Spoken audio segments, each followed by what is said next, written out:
से पहले बात चंदन गुप्ता हत्याकांड से जुड़ी हुई ही, जहां पर बड़ी खबर आ रही है। हत्याकांड में दोषी सलीम ने किया है सरेंडर। लखनऊ के एनआईए स्पेशल कोर्ट में सरेंडर किया है। व्हीलचेयर पर कोर्ट में पहुंचा सलीम पर ही एफआईआर में चंदन गुप्ता को गोली मारने का आरोप लगाया गया था। और इस वक्त बड़ी खबर हम आपको बता रहे हैं, आज चूंकि दोषियों को सजा का ऐलान कर दिया जाएगा और आपसे कुछ देर पहले बताया जा रहा है कि लखनऊ के एनआईए स्पेशल कोर्ट में सरेंडर किया है सलीम ने। व्हीलचेयर पर कोर्ट में पहुंचा है सलीम पर ही एफआईआर में चंदन गुप्ता का गोली मारने का आरोप लगाया गया था। बातचीत करने के लिए ऋषभ मणि हमारे साथ जुड़ गए हैं। ऋषभ, कहा जा रहा है कि एक आरोपी ने सरेंडर किया है, क्या खबर इसे लेकर? बिल्कुल, देखिए, कल कोर्ट में 26 दोषी पेश हुए थे। उन 26 दोषियों को लखनऊ जेल भेज दिया गया था। एक दोषी मुनाजिर, जो कासगंज जेल में एक दूसरे मामले में बंद था, एक महिला अधिवक्ता की हत्या के मामले में, मुनाजिर कासगंज जेल से वीडियो कॉन्फ्रेंसिंग के जरिए जुड़ा था। और एक आरोपी जिसको कल दोषी ठहरा दिया गया था, सलीम, कोर्ट में पेश नहीं हुआ था, लिहाजा सलीम के खिलाफ गिरफ्तारी वारंट एनआईए स्पेशल कोर्ट ने जारी कर दिया था। आज अभी कुछ देर पहले ही सलीम व्हील चेयर पर एनआईए स्पेशल कोर्ट में पहुंचा है, जहां पर उसने सरेंडर किया है। उनके वकीलों का कहना है इसकी तबीयत खराब है, सलीम की हफ्ते में 2 बार डायलिसिस होती है। तो अब देखना यही होगा, जब क्वांटम ऑफ पनिशमेंट पर सुनवाई होती है, किसको कितनी सजा दी जाती है, तो क्या उसके जो मेडिकल कॉम्प्लिकेशंस हैं, उसके जो हालात हैं, उसको कोर्ट कैसे कंसीडर करती है। लेकिन जहां तक अन्य आरोपियों की भी बात है, चूंकि ये सभी 28 जो दोषी हैं, ये हत्या के मामले में दोषी ठहराए गए हैं और हत्या के मामले में जो मिनिमम पनिशमेंट होता है वो उम्र कैद होता है। तो ये माना जा रहा है कि उम्र कैद तक की सजा इन सभी 28 दोषियों को हो सकती है, जिसमें सलीम भी शामिल है। लेकिन 6 दोषी इसमें से ऐसे हैं जिनके ऊपर आर्म्स एक्ट के तहत भी दोष सिद्ध किया गया था। ऋषभ, कुछ बात को क्लियर कीजिए जरा यहाँ पर। जिसने सरेंडर किया है वो 28 जिनको दोषी करार दिया उसमें शामिल था, क्या ये फरार था जिसके बाद उसने सरेंडर किया?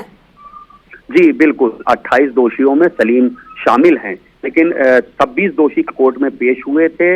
एक दोषी मुनाजिर वीडियो कॉन्फ्रेंसिंग के जरिए जुड़ा था, लेकिन सलीम कर कोर्ट में पेश नहीं हुआ था। कोर्ट ने उसे दोषी ठहराते हुए उसके खिलाफ गिरफ्तारी वारंट जारी कर दिया था। लिहाजा आज जब सजा पर सुनवाई होनी है, जब सजा सुनाई जाएगी, क्वांटम ऑफ पनिशमेंट पे बहस चल रही है, तो सलीम व्हील चेयर पर पेश हुआ है और उसके वकीलों की ओर से बताया गया है कि उसकी मेडिकल कंडीशन से ठीक नहीं थी, लिहाजा कल वो पेश। और ऋषभ, कितनी देर में सजा का ऐलान कर दिया जाएगा?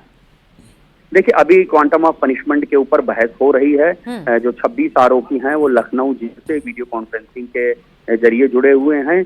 एक दोषी मुनाजिर कासगंज जेल से वीडियो कॉन्फ्रेंसिंग के जरिए जुड़ा हुआ है, सलीम यहाँ पर पेश हो गया है। तो अभी इसमें कुछ समय लग सकता है, क्योंकि जो दोषी हैं उनके ठीक है ऋषभ, जैसे ही इस पर फैसला आता है और जिस मतलब सजा का ऐलान कर दिया जाता है, हम दोबारा आपके पास लौटेंगे। फिलहाल बहुत बहुत शुक्रिया आपका हमारे साथ जुड़ने के लिए।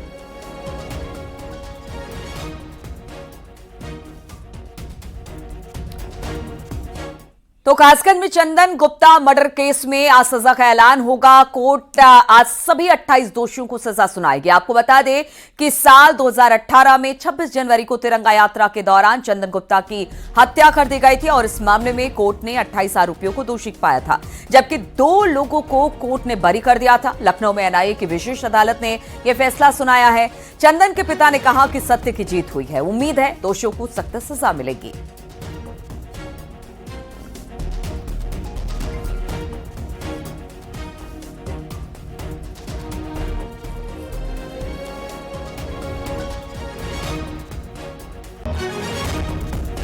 तिरंगा यात्रा के दौरान हुई चंदन गुप्ता की हत्याकांड के मामले में आज उसके हत्यारों को सजा का ऐलान होना है। कल उनको दोषी करार दिया गया था। सभी 28 आरोपियों को गिरफ्तार कर लिया गया था और आज उनका सजा का ऐलान होना है। मैं इस समय कासगंज में चंदन गुप्ता घर मौजूद हूँ। उनके पिता सुशील गुप्ता जी मेरे साथ मौजूद हैं, उनसे जानते हैं उनको क्या रिएक्शन है। कितने दिन, लगभग 7 वर्ष लगभग हो चुके हैं और जो है अब जाके फैसला आज आने वाला है, क्या कहना है उनका? सत्य की विजय हुई है, दोषियों को सख्त से सख्त सजा मिलेगी। मुझे उम्मीद है न्यायपालिका पर कि आज उनको जो भी सजा मिलेगी वो सख्त से सख्त मिलेगी। थोड़ा सा वाकया बताइए कि जो है थोड़ा शॉर्ट में कि क्या हुआ था उस दिन 26 जनवरी 2018 को। उसके बाद लगातार 7 वर्षों तक आप इंतजार करते रहे, किन किन समस्याओं से घिरे, कितनी धमकियां आई, कितने सेटलमेंट करने के, जो पैसा देने के आपको लालच दिए गए? धमकियां वगैरह तो मिलती नहीं, लोग बाग तो कसते रहते थे कोर्ट में करने की, क्या करोगे, कुछ नहीं होगा, जब बेटा तो आपका चला गया, दूसरा बेटा है, इसका ध्यान रखो। लेकिन हमको ईश्वर पर पूरा भरोसा था कि हमको न्याय मिलेगा। हम अपने जाते रहे, पूरी पैरवी की, हमने पैरवी में जरा सा भी कहीं ढिलाई नहीं बरती, और उम्मीद थी हमको पूरी तरह से कि सत्य की जीत होगी, और वही हुआ, सत्य की जीत हुई है। हमको आज चंदन की आत्मा भी आज थोड़ा संतुष्ट होंगी कि उसके हत्यारों को सजा मिल रही है।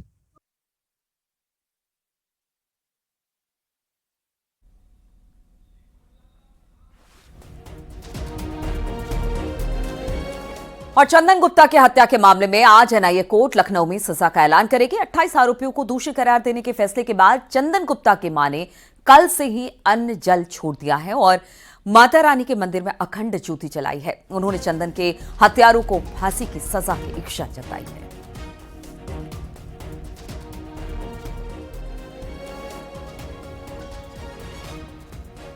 अच्छा, ये बताइए, इसके दौरान 7 वर्षों के दौरान जो है आपको धमकियां भी मिली, पैसा देकर जो है सेटलमेंट करने का भी प्रयास किया, किस तरीके के लोग थे, किस तरह की समस्याओं का सामना करना पड़ा आपको? उन्होंने कहा फैसला कर लो, बातचीत कर लेते हैं बैठ के।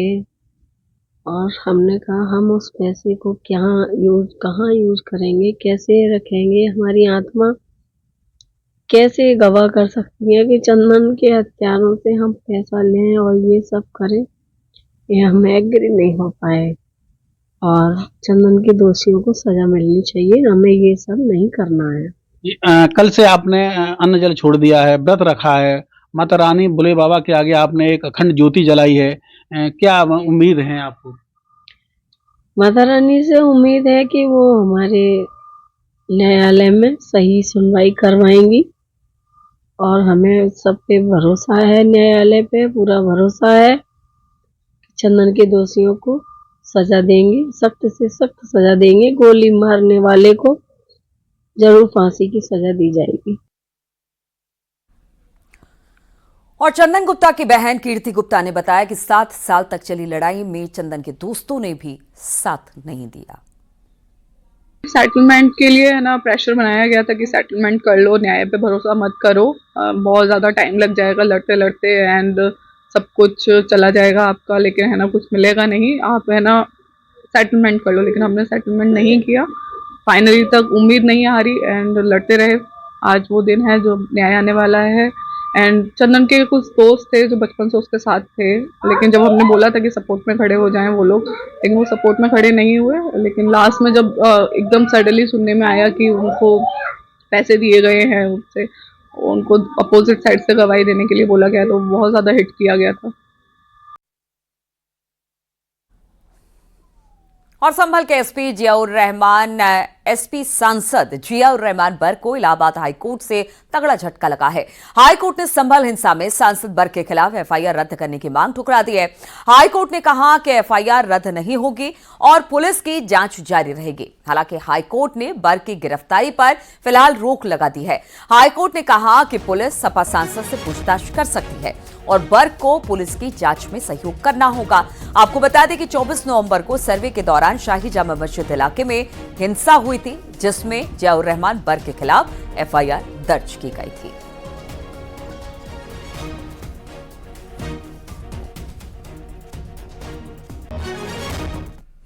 और संभल में जुमे की नमाज को लेकर पुलिस प्रशासन पूरी तरह से अलर्ट है। जामा मस्जिद के आसपास के इलाकों में भारी पुलिस फोर्स की तैनाती की गई है। एएसपी और सीओ भी मौके पर मौजूद है। ड्रोन से निगरानी की जा रही है। इससे पहले डीएम और एसपी ने धर्मगुरुओं के साथ बैठक कर शांति बनाए रखने की लोगों से अपील की। साथ ही किसी भी अफवाह पर ध्यान न देने के लिए कहा। सोशल मीडिया पर भी निगरानी की जा रही है। संभल में बवाल के बाद से शहर में लगातार निगरानी की जा रही है। हर शुक्रवार को होने वाले जुमे की नमाज के दौरान सुरक्षा बढ़ाई जाती है।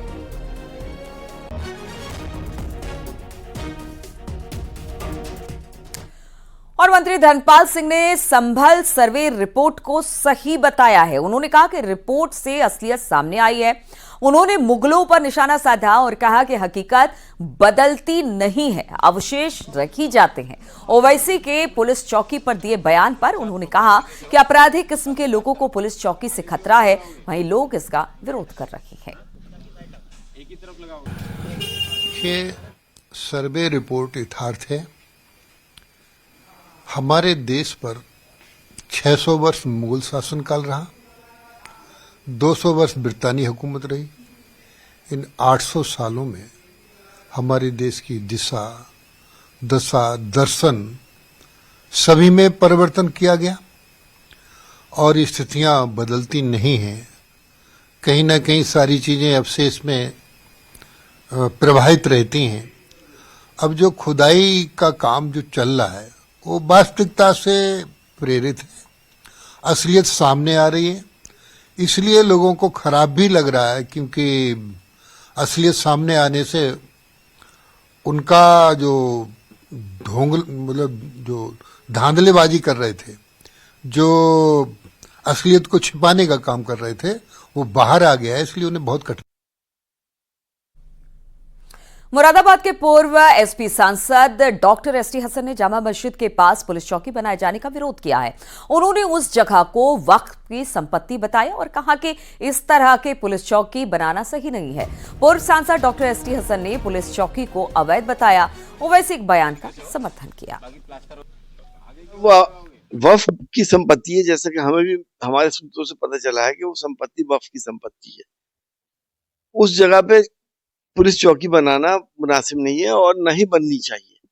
वक्फ की संपत्ति को ना बेचा जा सकता, ना ही उस पर अवैध कब्जा किया जा सकता। लेकिन जिस अंदाज से पुलिस चौकी बन रही है, उससे ये एहसास होता है कि शायद जो तेजी दिखा रही है वहां पे पुलिस बनाने में, कि ये अवैध तरीके से वहां पे पुलिस चौकी बनाई जा रही है। और संभल में लगातार कुआं मिलने का सिलसिला जारी है। एक और प्राचीन कुआं बताया जा रहा है कि वहां पर मिला है। प्रशासन ने कुएं की खुदाई शुरू कर दी है। उधर लोगों ने दीवार बनाकर मंदिर का रास्ता बंद कराने का आरोप लगाते हुए प्रदर्शन किया। लोगों ने जिला प्रशासन से इस दीवार को हटवाने की मांग की है। मौके पर मौजूद महिलाओं ने योगी मोदी जिंदाबाद के नारे भी लगाए। महमूद खान सराय की ये घटना है। मंदिर के रास्ते को लेकर विवाद की सूचना पर पुलिस भी मौके पर पहुंची। 30 साल पहले का ये रास्ता बंद किया गया। मेंथा फैक्ट्री संचालक पर मंदिर को बाउंड्री में बंद करने और फिर मंदिर संपत्ति पर कब्जा कर किराए पर कमरा देने का आरोप है।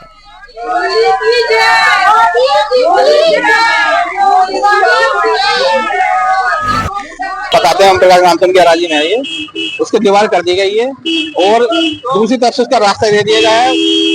रास्ता नहीं मतलब उनके अपने उनके ऊपर बाध्य डिपेंडेंट उनके वैसे उनकी परमिशन से अंदर जाते हैं। मामला यह है, ये हमारे कुएं से ले गए यहाँ तक कि ये जगह सब मंदिर की है और पुराने हमारे बुजुर्ग 100 साल पुराने ये मंदिर को पूजते आए हैं। सारे पूजन हमारे कुएं पे होते हैं। यही मांगे हमारे चमंडा रास्ता मिलना चाहिए, जगह मिलनी चाहिए, हमारी कोई रास्ता नहीं है हमें। माध्यमिक शिक्षा राज्य मंत्री गुलाब देवी ने AIMIM अध्यक्ष असदुद्दीन ओवैसी पर निशाना साधा। उन्होंने कहा कि कानून से बढ़कर कोई नहीं हो सकता। अगर कानून हाथ में लेगा तो उसके खिलाफ कार्रवाई होगी। उन्होंने कहा कि संभल में तीर्थ पहले से ही थे, इसलिए निकल रहे हैं। अगर तीर्थ नहीं होते तो नहीं निकलते और इसमें किसी जाति या फिर धर्म विशेष के लिए नुकसान नहीं है। कानून से बढ़कर कोई नहीं हो सकता, चाहे वो किसी भी जाति का व्यक्ति हो। यदि कानून को हाथ में लेगा तो उसके खिलाफ कार्रवाई की जाए। ये कोई नई चीज नहीं है। यहाँ तीर्थ थे तो निकल रहे हैं, अब जब तीर्थ नहीं होंगे तो थोड़ी निकलेंगे। जहाँ जो तीर्थ है वो निकाला जा रहा है और वो पूजा के योग्य बनेगा, सब लोग उसकी पूजा करेंगे। इसमें किसी जाति विशेष के लिए कोई नुकसान थोड़ी है, ना वर्ग विशेष के लिए नुकसान है। ये हमारे पुराने स्थान हैं, इनके लिए विकास किया जा रहा है। संभल में सत्यव्रत पुलिस चौकी का काम बहुत तेजी के साथ आगे बढ़ रहा है। लेंटर भी पड़ गया और जल्द ही आगे आने वाले समय में यहां पर जो काम है, यानी कि पुलिस चौकी का जो काम होता है, वो शुरू भी हो जाएगा। एसपी और डीएम पुलिस चौकी पहुंचे और उन्होंने अब तक हुए निर्माण का जायजा लिया। एसपी ने सीसीटीवी लगाने के निर्देश दिए। वहीं जल्द ही पुलिस चौकी चालू होने का भरोसा भी दिया गया है। सुरक्षा प्रॉपर तरीके से हो। जुम्मे की नमाज के लिए अभी एक पीस कमेटी की बैठक है, वो डीएम महोदय द्वारा और हमारे द्वारा ली जाएगी। उसमें सभी मौलाना मुतवल्ली धर्मगुरु, चाहे हिंदू समाज की हो चाहे मुस्लिम कम्युनिटी की हो, सब जगह को बुलाया जाएगा। और जो भी भ्रामक बातें भी अगर इधर उधर की फैलाई जा रही हैं तो उन सबको भी क्लियर किया जाएगा। वर्तमान में किसी प्रकार की कोई शांति व्यवस्था में समस्या नहीं है। सभी लोगों का सहयोग इस चौकी के बनाने में भी रहा है और सभी लोगों की सुरक्षा के लिए ही इस चौकी का निर्माण किया गया है। कोई इश्यू नहीं है और शांति व्यवस्था व्याप्त है जनपद में।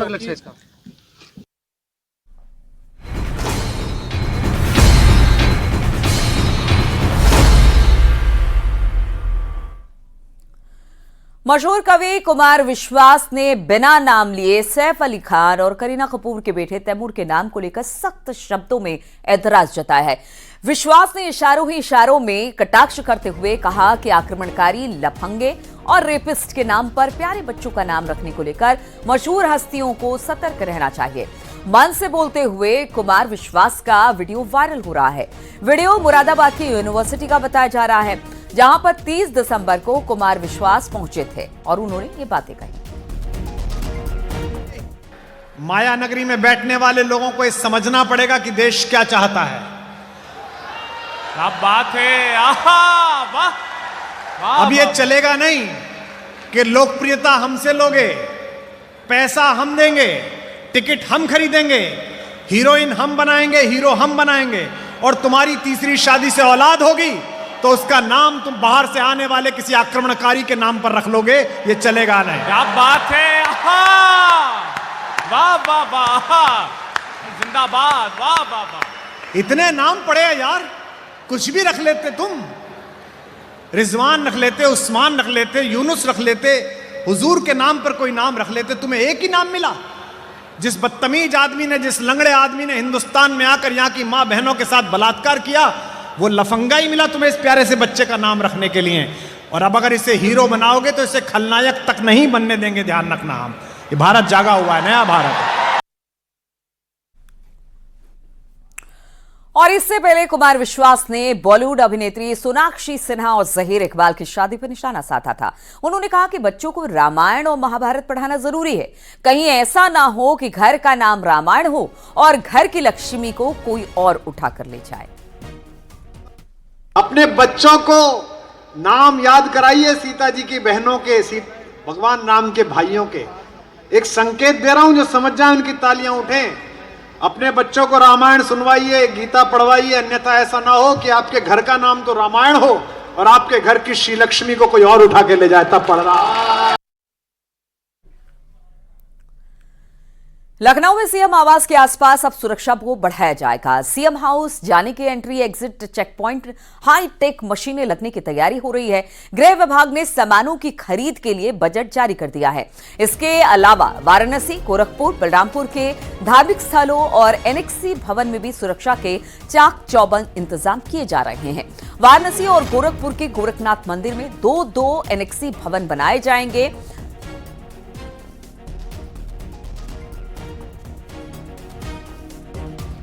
सीएम योगी के सरकारी आवास 5 कालीदास मार्ग और आसपास की सड़कों पर पुख्ता की जाएगी सुरक्षा व्यवस्था।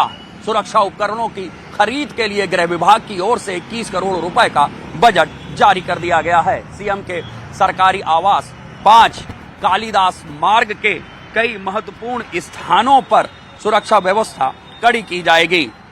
21 करोड़ रुपए की लागत से एंट्री एग्जिट के चेक पॉइंट पर हाईटेक सुरक्षा उपकरण लगाए जाएंगे। सुरक्षा के लिए boom barrier, tyre killer, shallow road blocker, barrier lift system लगाए जाएंगे। राजीव चौक, सीएम आवास पर लगने वाले जनता दरबार, लॉ मार्टिनियर कॉलेज और उसके हेलीपैड के एंट्री एग्जिट पॉइंट पर एक्सेस कंट्रोल के लिए उपकरण और गैजेट लगाए जाएंगे। यही नहीं, वाराणसी, गोरखपुर और बलरामपुर के धार्मिक स्थलों और एनेक्सी भवन में 6 एक्सरे बैगेज निरीक्षण सिस्टम लगाए जाएंगे। वाराणसी और गोरखपुर के गोरखधाम मंदिर में 2-2 एक्सरे बैगेज निरीक्षण सिस्टम लगाए जाएंगे। तो वहीं मां पाटेश्वरी धाम, बलरामपुर और एनेक्सी भवन में एक्सरे बैगेज निरीक्षण के एक सिस्टम लगाए जाएंगे।